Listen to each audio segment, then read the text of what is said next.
Perkenalkan, nama saya Laila Anjasari Putri. Di sini saya akan menyampaikan mengenai asas-asas dari hukum administrasi negara.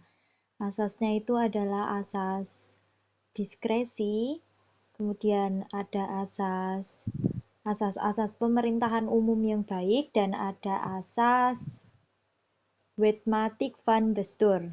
Yang pertama adalah asas diskresi atau asas Vrijheids Hermesen. Apa itu diskresi?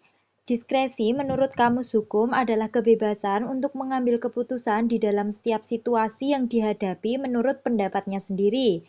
Diskresi ini hanya dapat dilakukan oleh pejabat yang berwenang.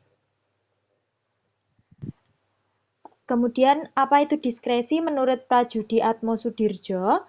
Ada discretion dalam bahasa Inggris, ada discretionaire dalam bahasa Prancis, dan Vrijheids Hermesen dalam bahasa Jerman.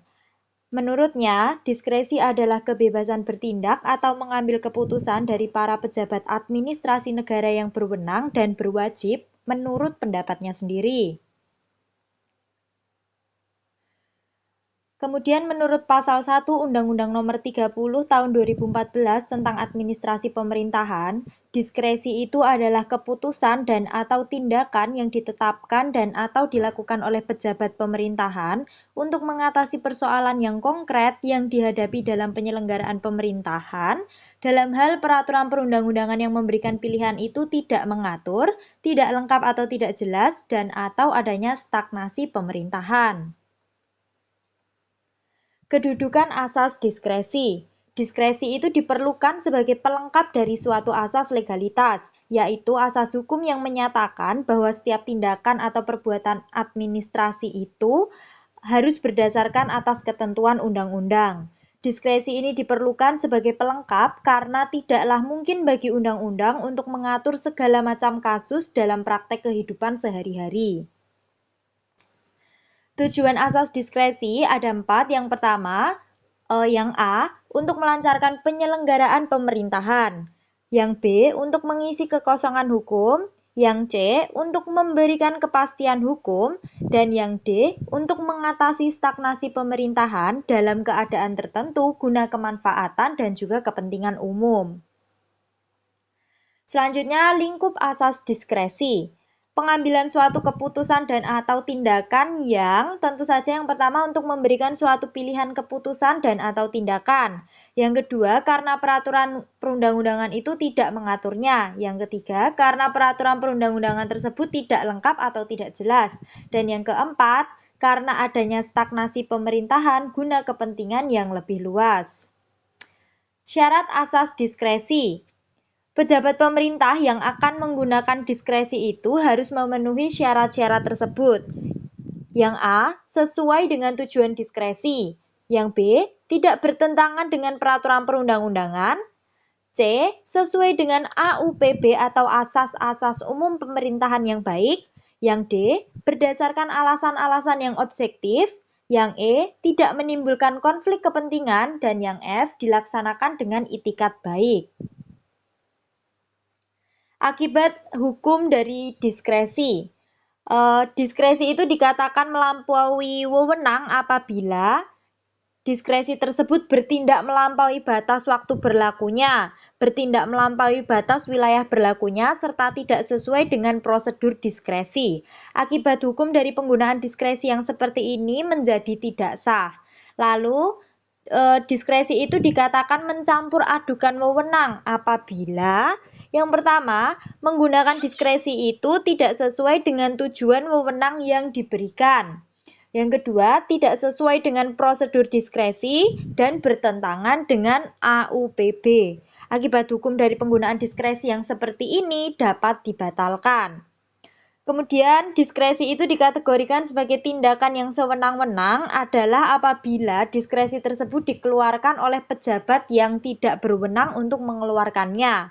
Akibat hukum dari penggunaan diskresi tersebut adalah diskresi tersebut menjadi tidak sah. Selanjutnya, implikasi dalam bidang perundang-undangan. Menurut E. Utrecht, ada beberapa implikasi dalam bidang perundang-undangan yang bisa dimiliki pemerintah berdasarkan phrases Hermesens, yaitu kewenangan atas inisiatif, yaitu kewenangan untuk membuat peraturan perundang-undangan yang setingkat dengan undang-undang tanpa meminta persetujuan parlemen terlebih dahulu. Contohnya pasal 22 Undang-Undang Dasar 1945.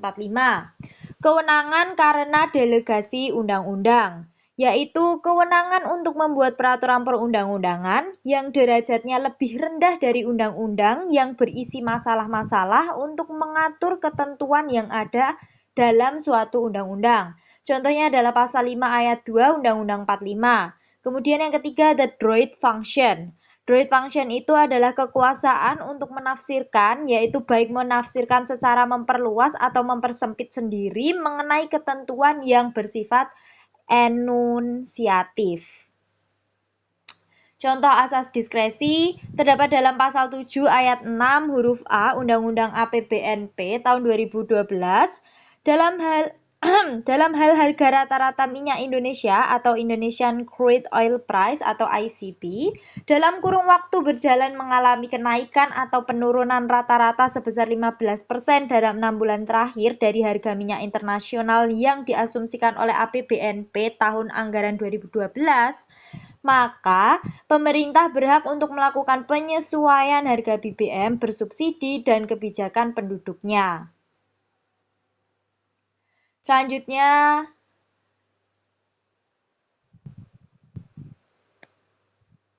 adalah asas-asas umum pemerintahan yang baik atau AUPB. Sejarah lahirnya AUPB.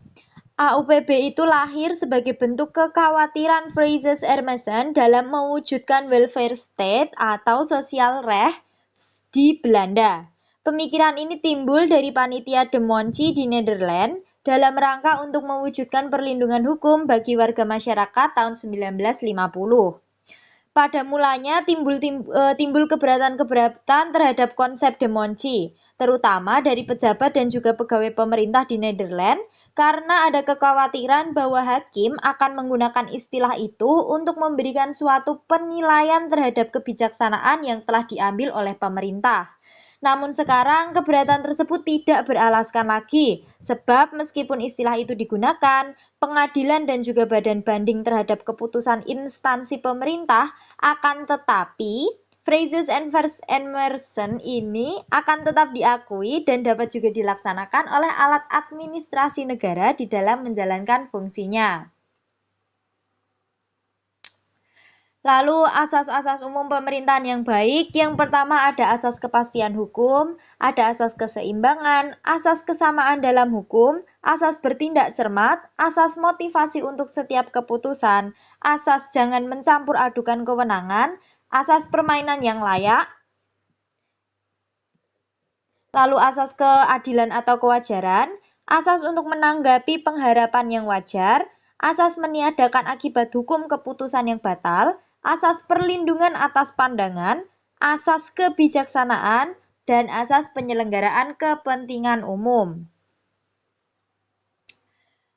AUPB di dalam sistem hukum. AUPB ini sekarang sudah tersebar dalam berbagai undang-undang, antara lain ada Undang-Undang Nomor 22 Tahun 1999, ada Undang-Undang Nomor 32 Tahun 2004, dan dalam Undang-Undang Nomor 28 Tahun 1999, yang di dalamnya itu meliputi ada asas kepastian hukum, asas tertib penyelenggaraan negara, asas keterbukaan, asas proporsionalitas, asas profesionalitas, dan asas akuntabilitas. Fungsi dan juga arti penting AUPB. Yang pertama, fungsi dan arti penting AUPB bagi administrasi negara adalah sebagai pedoman dalam melakukan penafsiran dan juga penerapan terhadap ketentuan-ketentuan perundang-undangan yang bersifat samar atau yang tidak jelas. Kemudian fungsi dan juga arti penting AUPB bagi masyarakat atau si pencari keadilan, yaitu adalah sebagai alasan gugatan sebagaimana dalam pasal 53 Undang-Undang Nomor 5 Tahun 1986.